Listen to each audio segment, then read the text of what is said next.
หมอยสูงค่ะในตอนในข่าวใส่หมอคอมมีข่าวปักเปิงการฮอดโหลดกาตีในเมืองไทยปี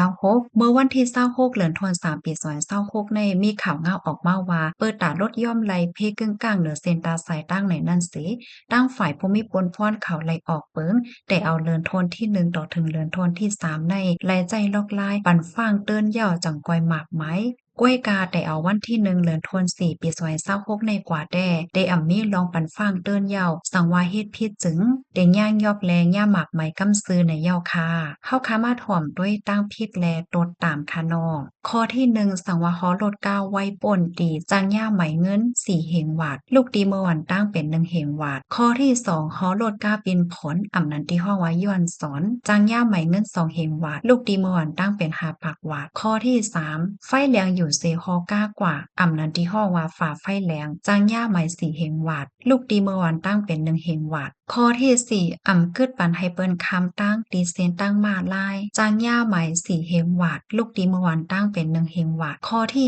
5ใส่ซ้าย5โตตั้งก้นฮอแลก้นขี่จอมจางย่าไหม2เหงหวาดลูกตีเมื่อวันตั้งเป็น5ปากหวาดข้อที่6มีไว้ขับขี่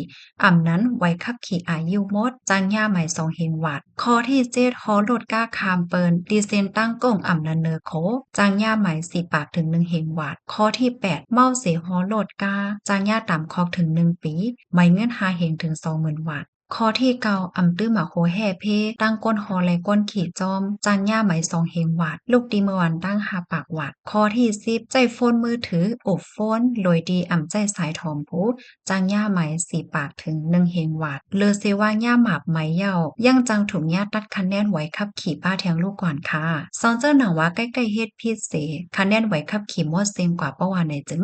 ไว้ขับขี่นั่นเตจังใจตื้อตาข้าวตั้ง90วันในค่ะอ้อ